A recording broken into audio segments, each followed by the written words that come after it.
Bonjour à toutes et à tous et bienvenue dans cette nouvelle vidéo dans laquelle on va voir ensemble 3 positions du jeu d'échecs.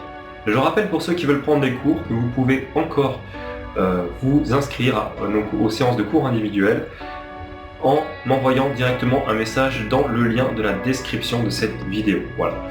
Pour les autres, eh bien, je vous souhaite une très bonne vidéo et n'hésitez pas à laisser un petit pouce vers le haut, à laisser un petit commentaire qui fait toujours plaisir et à vous abonner à la chaîne surtout si le contenu vous intéresse et que vous n'êtes pas encore abonné. Voilà, à tout de suite pour la vidéo.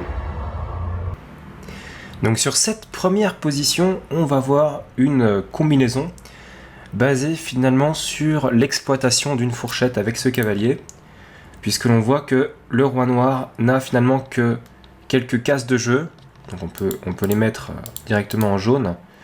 Donc ces cases-là, et donc il est intéressant de voir que la tour située sur B5 a elle-même peu de cases de jeu. En l'occurrence, elle n'a que 2 cases, donc sur B6 et sur la case A5. Si l'on regarde un petit peu plus en détail cette position, on constate que les blancs peuvent forcer 2 échecs. Un échec directement sur D7, et le roi serait obligé de venir sur E6, et donc un échec sur C5, qui pourrait attaquer également la tour noire. Alors on va regarder une chose, c'est que sur la case D7, le cavalier attaquerait finalement cette case aussi sur B6, d'accord? Donc la tour, si elle venait sur la case B6, la tour noire, si elle venait sur la case B6, il y aurait cavalier D7 qui la gagnerait. On gagnerait donc la qualité. Et si la tour venait sur la case A4 ou la case A6, il y aurait donc cavalier C5 qui attaquerait ces 2 cases-là. Par conséquent, on se rend tout de suite compte qu'ici, on va pouvoir capturer la tour à l'aide d'une combinaison. Donc le premier coup de cette combinaison, c'est A4. Et alors A4 gagne.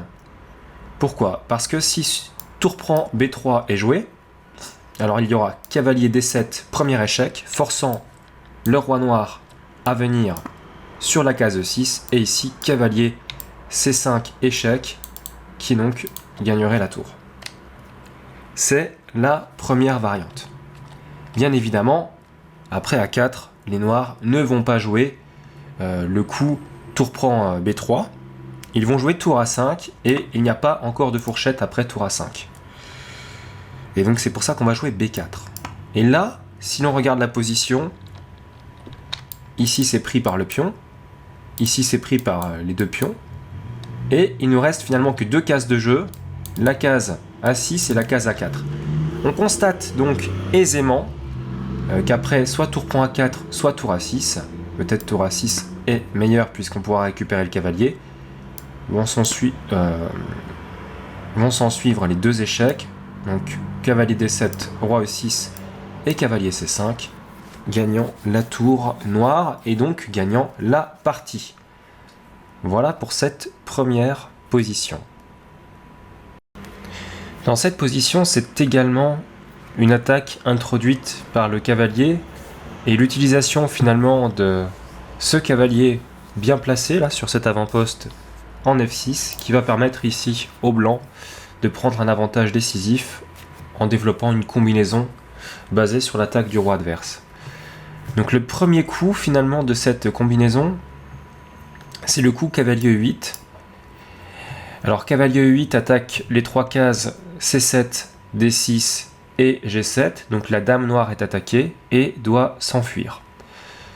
Donc 2 coups sont possibles, alors peut-être dame B8 ou dame D8, ce qui ne changera pas grand chose finalement à cette combinaison.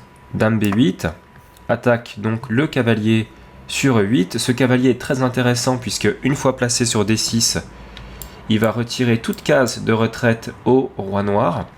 Donc c'est très intéressant de le conserver pour le basculer peut-être à un moment donné sur D6.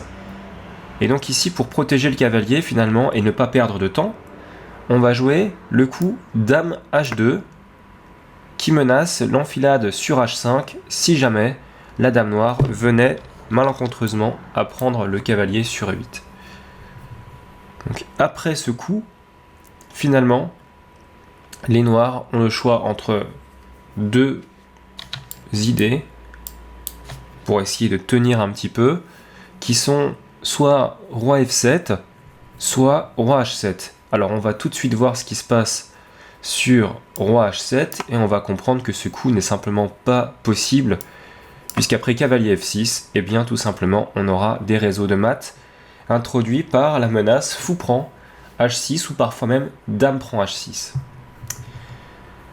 D'accord, donc ici on est dans une situation où l'attaque des blancs est beaucoup trop forte. On ne peut donc pas jouer roi H7, on va donc jouer roi F7. Et après roi F7, donc le coup qui ferme la porte, c'est cavalier D6. Et les deux cases E8 et F7 sont sous contrôle. Les noirs ne peuvent pas supprimer ce cavalier en faisant dame prend, ils perdraient beaucoup trop de matériel. Par conséquent, ils sont obligés de jouer le coup roi G8. Dame H5, donc la dame s'introduit finalement dans cet espace consacré à l'attaque blanche. Fou G7 pour essayer d'éviter des attaques de la dame en réintroduisant, si possible, le plus vite possible, la dame noire auprès de cette zone proche de son roi. Mais dame F7 échec empêche finalement toute possibilité de défense de cette dernière. Alors, roi H8, roi H7 serait encore pire, puisque sur roi H7, ici, il pourrait y avoir tout simplement cavalier E8. Et la dame serait obligée de se sacrifier sur ce cavalier pour éviter le mat. Donc roi H8 est un petit peu plus fort. Tiens, un peu plus. Cavalier E8 quand même. Et ici, les noirs ont quelques coups d'attente, mais vont avoir beaucoup de mal à empêcher les réseaux de maths, qui commencent déjà par l'idée dame prend G7. Donc fou prend E5, alors on va surtout pas faire cavalier prend, puisque cavalier prend réintroduirait la dame dans le jeu des noirs, donc ça ne serait pas du tout une bonne idée. On va faire fou prend H6, et après quelques coups pour tenir comme fou D4 échec, roi G2, à noter que la dame noire ne peut toujours pas venir sur E5 puisque le cavalier contrôle cette case. Donc le coup finalement, l'un des seuls coups ici c'est dame prend E8 et on va voir pourquoi. Puisque sur cavalier D8, il y a un réseau de maths. Et je vous laisse quand même chercher le coup ici qui permet aux blancs de prendre un avantage immédiat et de menacer un mat rapide.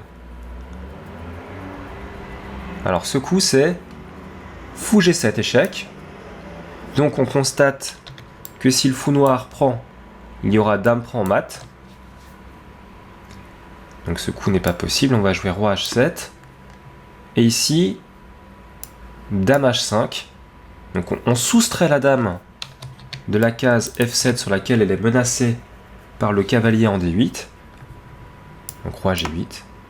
Dame H8. La suite est assez simple finalement. Roi F7. Dame F8. Roi G6. Et maintenant, il faut libérer la case G7 qui nous permettra de mater avec la dame.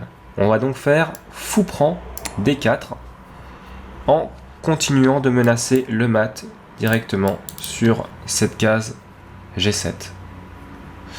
Les noirs n'ont pas vraiment de coup pour l'empêcher, ils peuvent sacrifier le cavalier sur F5, mais dans ce cas-là, on va avoir un mat rapide en 3 coups. Est-ce que vous voyez ce mat en 3 coups ici ?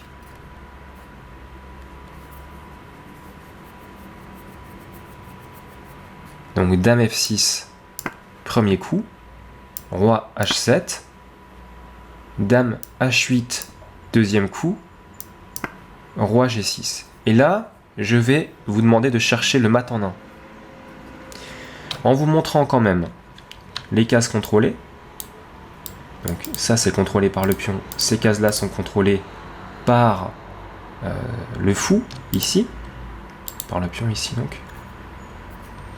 Donc cette case-là est protégée et contrôlée donc par le pion également. Il nous faudrait donc une pièce qui pourrait couvrir les cases que je vais éclairer ici en jaune dans le but de mater.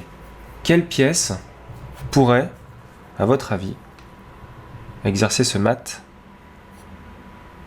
Je pense que vous avez trouvé, c'est Dame H5 échec et mat. Gagner, il faut pas jouer contre moi. Voilà. Pour cette deuxième position. Donc sur cette troisième position, on est face à une étude un peu plus complexe.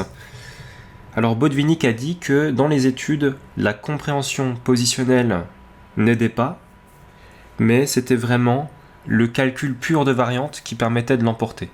Donc résoudre des études comme celle-ci, une étude de fin de partie, ça permet de s'entraîner à calculer dans des positions parfois simplifiées, mais sans mesure positionnelle, uniquement en entraînant la tactique et le calcul de variantes.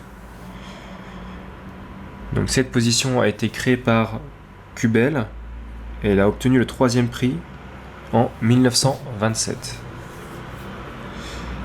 Alors, comment les blancs au trait peuvent-ils gagner? Qu'est-ce qu'on peut constater ici? C'est que il y a un pion ici qui menace d'aller à dame. Une position somme toute relativement restreinte de la dame noire, ici, qui n'a pas beaucoup de cases et surtout pas beaucoup d'activité. Elle ne peut par exemple pas donner d'échec au roi blanc. Et du côté des blancs, on a un fou bien placé, ici, qui attaque finalement le pion C6, et une tour qui peut essayer de s'activer pour créer des menaces avec l'aide de ce fou situé en A4. Alors concrètement, puisque les échecs c'est l'art de concrétiser, c'est l'art de trouver des variantes précises, comment gagner cette partie? Eh bien c'est assez simple finalement. On pense tout de suite à un sacrifice possible sur C6, on pense tout de suite à une promotion sur A7. Alors je dis sacrifice sur C6 parce que peut-être que le roi, au moment où l'on prendra le pion, aura finalement atteint une case permettant de protéger ce dernier, peut-être une de ces 3 cases-là. Et donc le premier coup logique, c'est tout de suite de menacer. A7. Ça, c'est un coup concret. La menace est claire, précise, c'est A8 dame. Les noirs n'ont pas le choix. Pour empêcher la promotion, ils sont obligés de jouer roi B7. Effectivement, la dame est hors jeu. Donc roi B7, voilà, ça c'est aussi concret. On attaque ce pion et on empêche la promotion. Alors maintenant, comment est-ce que l'on peut gagner dans cette configuration? Quel coup nous permettrait de prendre l'avantage?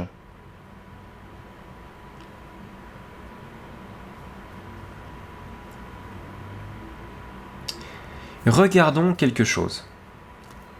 Regardons maintenant les cases sur lesquelles la dame noire peut se rendre. Elles sont toutes sur blanc. Alors je vais mettre ça en jaune. Blanc. Blanc éventuellement si jamais il y avait une prise ici. D'ailleurs ça serait sur blanc également. Et blanc. On constate donc qu'ayant un fou de case blanche situé sur la première colonne, colonne sur laquelle le pion peut aller à promotion ici, on peut conjointement avec la tour créer une menace de découverte et ce fou pourra éventuellement, si jamais le roi se met dans une situation de découverte, ce qui semble fort probable au vu de son intérêt immédiat à empêcher le pion d'aller à dame et donc de capturer ce dernier, eh bien on pourra peut-être créer une découverte qui attaquera la dame noire. Et ça pourrait passer par un premier échange sur E6. Puisque le roi blanc contrôle toutes ces cases ici, et que le pion contrôle cette case sur F6. On voit que la dame est bloquée par ses propres pièces, ici et ici. Elle ne peut pas partir sur ces cases-là. Il lui reste finalement une seule case sur laquelle elle peut se rendre, qui est une case noire, et qui est la case sur F8. Mais comme on est des bons joueurs d'échecs, comme on est des bons joueurs d'échecs, on sait très bien que si jamais la tour était sur A2 par exemple, que le roi prenait sur A7 et qu'on faisait fou prend C6, on pourrait facilement amener la tour sur A8 pour capturer la dame noire si elle se rendait sur la case noire. On a notre plan de gain. Il est évident, c'est tour A2. Tour A2, mais en perspective, dans une application très concrète, toutes ces idées que l'on vient de voir, qu'est-ce qui peut se passer ici? On menace encore quelque chose de très simple, fou prend A6, roi prend A6 forcé, fou prend C6, roi prend C6 forcé, et A8 dame. Et même si la dame venait sur D8, ça vaudrait, ce plan-là vaudrait, puisqu'après dame prend éventuellement le pion, on aurait tour prend, et on gagnerait facilement avec une tour. D'accord? On gagnerait très facilement ici. Une tour contre des pions, ça gagne facilement. Donc, eh bien, après tour A2, on ne voit pas de défense. Alors, on va voir quand même ce qui se passerait sur dame E8 ou dame F8, peu importe. Dame E8 est plus fort. Pourquoi? Parce que la dame protège le pion. Mais est-ce que cela change quelque chose? Eh bien non. Puisque sur fou prend, si dame prend a lieu, la dame ne contrôle plus la case de promotion. Et donc on peut promouvoir avec une lutte finalement relativement simple de dame et tour contre roi. Mais comme on est dans une application concrète, parce que les échecs finalement c'est un calcul de variantes concrètes, hein.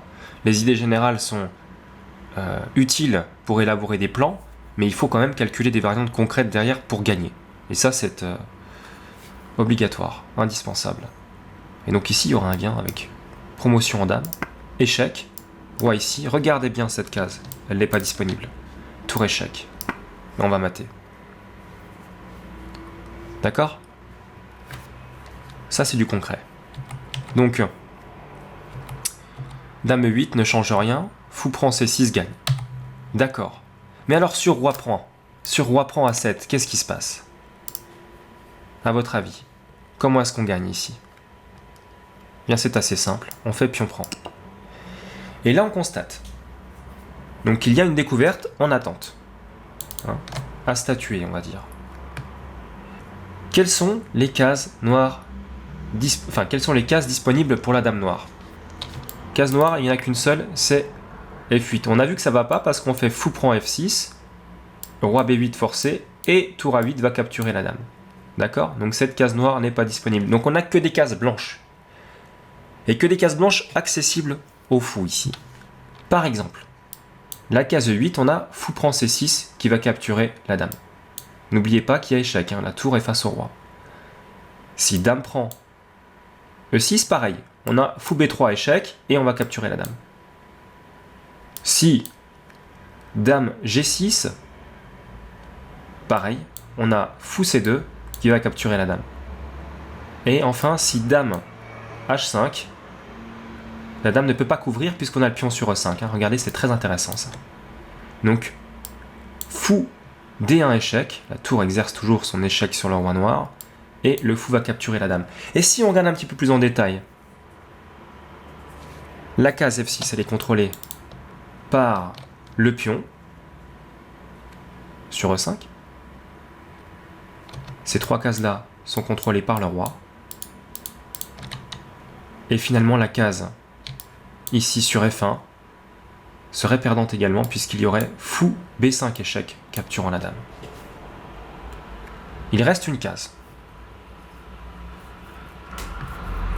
Il reste la case G8 ou encore même la case E8. Mais on a vu, la case E8, on a vu qu'il y avait fou prend C6. Alors quelle est l'idée finalement sur dame G8? Eh bien la même que ce qu'on a vu sur dame F8, à savoir fou prend C6. L'échec sur la 8e qui capturera la dame, tout simplement. Allez, on y va. Il n'y a pas de case. On va voir peut-être le coup le plus intéressant. Le coup dame G8. Allez, fou prend. On voit donc que la tour donne échec. Que le fou contrôle. Donc tout ça, c'est contrôlé. La seule case disponible, c'est cette case. Sur B8. Roi B8. Et ici, tour échec qui va capturer la dame. Et cette finale est gagnante. Roi part. Tour prend.